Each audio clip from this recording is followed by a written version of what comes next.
Moikka moi! It's Riikka Kovasin here again, and this time I'm embarking a new adventure. You may already see what the new adventure is, and that's a new art journal. And I often keep saying that I need my art journals to be spiral bound because otherwise they will break just because I'm using so much dimension in my makes. But I've been drawn to this kind of shape for a long time now, and I then just thought to dare it and try it out if I'm able to pull this off. So in this particular spread, I'm not using as much dimension as I often do. I started by adding just acrylic color to the background. I'm using 3 colors and letting them mix, so it's kind of this almost 80s neon styled color scheme at the moment.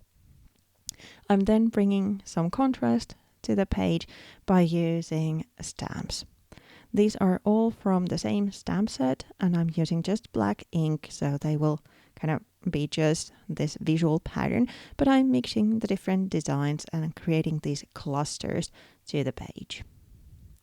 There's also something different about this video because this is going to be the last video for a while. I'm keeping at least the January off, and let's see if I continue with the weekly videos during the next year.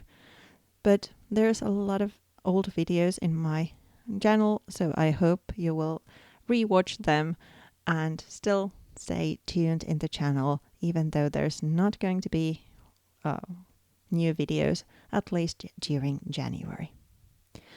But now more to the video, what I'm actually now doing. It's then adding some postmarker doodles to the page. I used the same color scheme as with the acrylic paints I started the page with, but just added some these hand-drawn visual texture doodles here and there. I then used a white postmarker and doodled some circles here and there to the page, and now I'm using just white acrylic paint to highlight them in a way. So I'm covering the background a little bit so the circles are going to be more visible, but I'm not totally turning the background white. Instead, these are kind of just halos from the different circles, so they are more highlighted, but the background is still having a lot of different elements in that. Because I'm trying to avoid the dimension in this page, I'm then using the packaging tape transfer for the focal point or the image.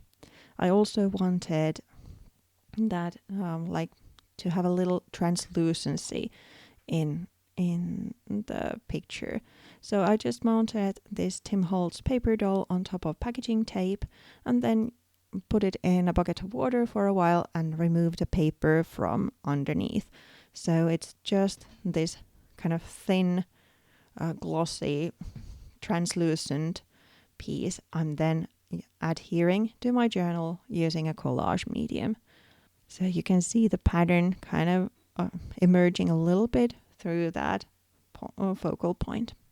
To add more collaging to the page, I then use some old book paper and cut some circles out of it. Just freehand, no dice this time. These can be a little bit wonky, like the background circles as well.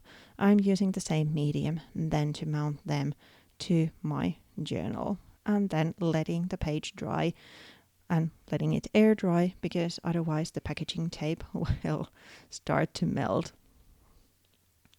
After drying, then I'm doodling around each of the book page circles with a watercolor pencil and then using a wet brush to activate the ink. It will look quite dark at the first, but when it dries a little bit more gray toned, so it's not as stark of a contrast then. Also used the same crayon to make some splashes by using a fan brush.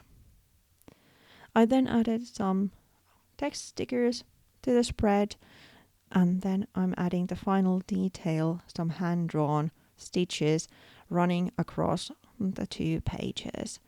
I'm using the needle to make myself a little hole or a mark when I'm going from the back to the front, so I'll be able to see where I'm actually sewing. And after that, the spread is done. First one in this kind of art journal. Let's see how this journey continues. Thank you so much for watching.